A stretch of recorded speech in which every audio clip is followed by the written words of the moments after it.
pagpasalamat bala tiyagon nga sagrado mga kauturan.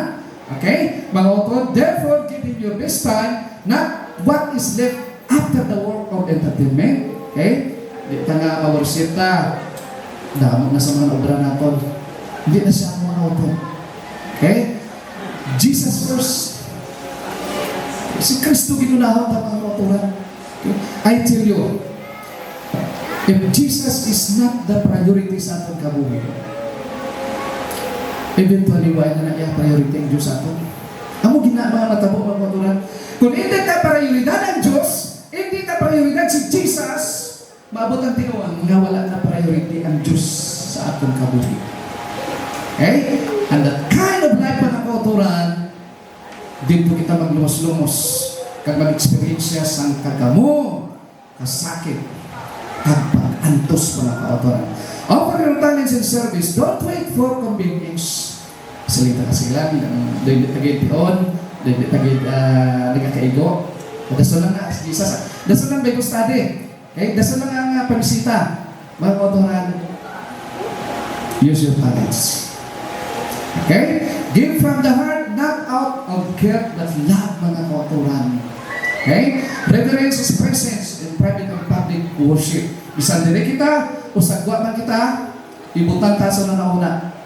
Mga kauturan, ibutang ta sa ato nauna. Like, na everything kuno, hitin mga kauturan. Okay? Ang tanan niya ginimo, ang tanan niya ginapamulong mga kauturan, ara na siya nauna. Nga ang Diyos upod dira sa iya. That's why mga kauturan, bangod nga ginabudget niya all the time nga ang Diyos jealous niya kabuhi, yan na pagkikupod sa iya, mga kauturan, hindi ginapunggan. Okay? God translated Enoch to heaven without seeing death or experience ng mga kauturan. Gusto ko na mga kauturan. Gusto na ito na. Gusto ta ba na mga kauturan? Gusto ta mga kauturan? Amen mga kauturan. Gusto mo magpatay? Ako yung pamibo, hindi kaya gusto. Pero kung itugod sa Diyos, may kita may mga kauturan. Okay? So, where is God in your life today? Ako ng question. Okay? Paano na ito napasindunggan? Paano kandi ng dugong sa atong Diyos? Okay? Ang question, ang mabadra, siya bala mo na sa atong kabuhi? Or just appear between the things we really value? Okay? Let us bring that true worship, the kind that honors Him with reverence, priority, and passion, mga kauturan.